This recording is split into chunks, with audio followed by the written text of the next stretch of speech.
Support for Radio Friends comes from Columbia Healthy Smiles, the dental office of husband and wife team Dr. Batson and Dr. Abe, offering comprehensive and customized care to patients of all ages. Learn more by calling 573-721-9039 or online at www.columbiahealthysmiles.com.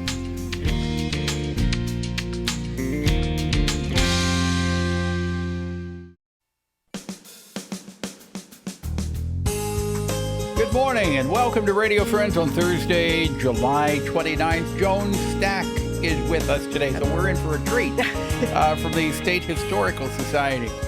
We're going to talk about history. That's what we always talk about. Yeah. But today, what?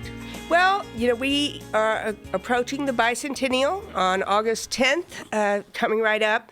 And at the State Historical Society, we're having a big shindig on the weekend of August 6th and 7th, the Friday and Saturday. The Bicentennial of the State of Missouri. That's right, the Bicentennial of the State of Missouri. And to accompany that, all those events, we're opening an exhibition. The exhibition will have a soft opening on August 3rd, the Tuesday, but I will be in the gallery on August 6th and 7th to talk to anybody who stops by to see our exhibit. It's called Cultural Crossroads, Missouri in the Era of Statehood. And we kind of cover the period from when Missouri becomes a territory through the period of statehood and then about 30 years, up to 30 years afterwards. And what I want to examine are the different constituencies in Missouri at that period. So you had, of course, the native people who were there first. Mm-hmm. Then we have the Euro-Americans that come in, and some of them are of English ancestry, some French, some Spanish. And then we have, of course, the enslaved people. So we have a lot of mixtures of cultures. It's a real melting pot here in Missouri. So I think that's a really interesting aspect of our history. Yeah. Now, you brought a map along. Yes. Why don't you just say a few words about it. Well, this is a detail of a map that will be in the exhibit from 1818, and it represents the Missouri Territory. And I've created a detail that shows the area that we now know as the state of Missouri, and the map actually shows the native people who inhabited it at that period. And so what you'll see is the tribe known as the Missouris, or at least that's how it's written on this map, that occupy most of the upper part of Missouri. So that was a tribe. It was a tribe of people. Now, they still exist. They are now the Oto Missouria. They joined with the Oto people after being decimated by disease in the 19th century. But in this early period, they occupied much of the state, and that is where our name comes from.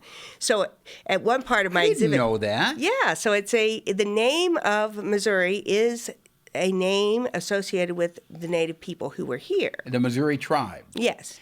But they died off because of disease? They didn't die off, and they would, I'm sure, want to maintain, yes, they are still a vital nation, but they did combine with the Oto people, who they were related to. And they were first moved up to the Iowa area, then eventually down to Oklahoma, where the Oto Missouria still exists as a vital nation, still alive and well. Was there a tribe also named Osage? Yes, the Osage people, and that is also on this map. They did occupy this area around the river, so the area that we're living in was sort of a contested area between the Missouri and the Osage, but the Osage were very much present in the area south of the Missouri River, according to this map. Yeah. Okay, now, you brought along also a picture. That's right. Is this a chief? This is an Osage chief who was alive during the period of statehood, and I actually want to read a quote from him. Now, the image in the exhibit is called Le Soldat du Chêne, which was his French name. In English, he was usually called Big Soldier. And the Indian agent George Sibley, who was around the area of present-day Arrow Rock, actually wrote about what Big Soldier had to say when George Sibley was trying to convince him to take up agriculture and change the ways of the Native Americans. So this is what Big Soldier said. I see and admire your manner of living, your good warm houses, your extensive fields of corn, your gardens, your cows, your oxen, and 1,000 machines I know not the use of. I see that you are able to clothe yourselves, even from weeds and grass. You whites possess the power of subduing almost every animal to your use. You are surrounded by slaves. Everything about you is in chains, and you are slaves yourselves. I fear if I should exchange my pursuits for yours, I too should become a slave. Talk to my sons. Perhaps they may be persuaded to adopt your fashions. But for myself, I was born free, was raised free, and wish to die free. So what's interesting about that is he is trying to maintain his heritage here in Missouri. He was a member of the Little Osage, which were above the Missouri River, and he did manage to die in Missouri. He died in the 1830s. Did he die free? Somewhat free. I mean, by then there were treaties with the Osage, and they were trying to get them out. There was an official treaty that was supposed to expel the Osage, but apparently Big Soldier still was hanging out here in Missouri for some time. Yeah. It's very sad, of course. But he said this in 1820, right in the era of statehood, and so you see, we really had contested ground in that period. Now, the other thing, I'm looking at this picture, his head was shaved, but he had a headdress or hair... A hair roach. Yes, that's what they were called, roaches. Okay. And, of course, Native Americans still wear them today. These are especially associated with the Plains Indians, or the Plains indigenous people.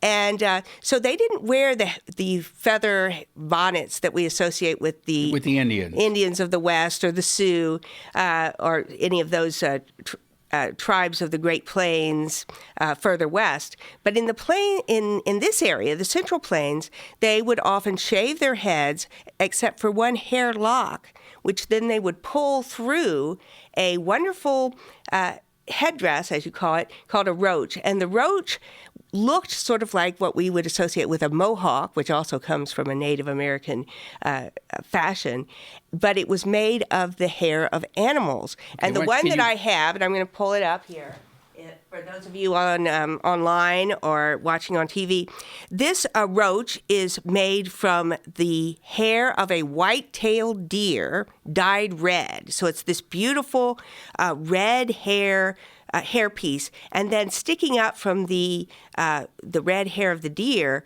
are porcupine guard hairs, and they're very stiff. So you get this really kind of wonderful, elaborate quality to these roaches. And this is a relatively simple one. They can be very elaborate. The one in the image of Big Soldier is very similar to this. Yeah.